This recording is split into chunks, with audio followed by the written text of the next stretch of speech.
ഷാഫി, സന്ദീപ് കൂടി നിങ്ങളുടെ അടുത്തേക്ക് വരികയാണ്, എന്താണ് മനസ്സിൽ തോന്നുന്നത്? അയാൾ പറഞ്ഞതിലേറ്റൊരു വാചകമാണ് ഏറ്റവും പ്രധാനപ്പെട്ട ഒരു കാര്യമായിട്ട് റെലവെന്റ് ആയിട്ട് വഴി മാറിക്കൊടുക്കും ഏറ്റവും റെലവെന്റ് ആയിട്ട് തോന്നുന്നത്. കാരണം ഒരു പാർട്ടി വിട്ട് വേറൊരു പാർട്ടിയിലേക്ക് വരിക എന്നുള്ളത്, അല്ലെങ്കിൽ നാളെ അവിടെ സ്ഥാനാർത്ഥിയാക്കാന്ന് പറയുമ്പോൾ അതിലേക്ക് വരിക എന്നുള്ളത് അങ്ങനെയല്ല.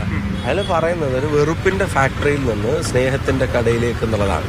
അത് നാട് ആഗ്രഹിക്കുന്ന ഒരു ചേഞ്ചാണ്, അതിൽ നാട്ടിന് ഗുണപരമായിട്ടുള്ളൊരു ചേഞ്ചാണ്.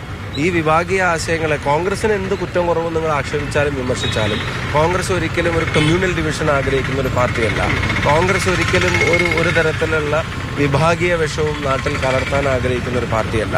ഈ വെറുപ്പിന്റെ ഫാക്ടറിയിൽ നിന്ന് സംഘപരിവാറിന് ഏറ്റവും കൂടുതൽ വിശേഷിപ്പിക്കുന്ന രാഹുൽ ഗാന്ധിയാണ്. അപ്പോൾ ആ വാക്കുകൾ തന്നെ ഉപയോഗിച്ചിട്ട് സ്നേഹത്തിന്റെ കട എന്ന് വെറുപ്പിന്റെ കമ്പോളത്തിലെ സ്നേഹത്തിന്റെ കടയെ സംബന്ധിച്ച് നമ്മളോട് പറഞ്ഞതും രാഹുൽ ഗാന്ധിയാണ്. സന്ദീപ് ചെയ്തതും സരിൻ ചെയ്തതും ഒന്ന് തന്നെയല്ലേ എന്ന് ആരെങ്കിലും ചോദിച്ചാൽ എന്തായിരിക്കും മറുപടി? അതിലൊരു വ്യത്യാസമുണ്ട്. ഒന്ന്, സ്ഥാനാർത്ഥിത്വം ഇവിടെ കിട്ടുമെങ്കിൽ ഇവിടെ തന്നെ നിൽക്കാം, കിട്ടിയില്ലെങ്കിൽ അപ്പുറത്ത് പോകുമെന്ന് പറയുന്നതും അപ്പുറത്ത് പിറ്റേ ദിവസം പോയി മത്സരിക്കുന്നതിനും പോലെ ലൈറ്റായിട്ട് ഇതിനെ കാണരുത്.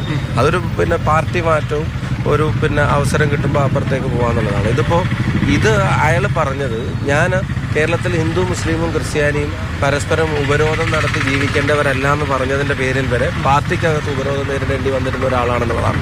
ഞാനതാണ് നേരത്തെ സൂചിപ്പിച്ചത്. BJP എന്നൊരാൾ കോൺഗ്രസ് ആവുക പറഞ്ഞാൽ ഒരു പാർട്ടി മെമ്പർഷിപ്പിന്റെ വ്യത്യാസം മാത്രമായിട്ട് ഒരിക്കലും അതിനെ കാണാൻ കഴിയില്ല. കാരണം ഈ രണ്ട് ആശയങ്ങൾ ഒരിക്കലും യോജിക്കില്ല, അതൊരിക്കലും സമരസപ്പെടില്ല. അത് ഇന്ത്യ ഉള്ളിടത്തോളം കാലം, ഈ ആശയങ്ങളുള്ളിടത്തോളം കാലം അത് തമ്മിൽ പോരടിച്ചുകൊണ്ടേയിരിക്കും. അപ്പോൾ ആ പോരിൽ ഇനി വിശാലമായ ജനാധിപത്യ മതേതര രാഷ്ട്രീയത്തിലേക്ക് അദ്ദേഹത്തെ സ്വാഗതം ചെയ്ത കെ സുധാകരനും അദ്ദേഹത്തെ ശരി ഷഫി പറമ്പിലാണ് പറഞ്ഞത്.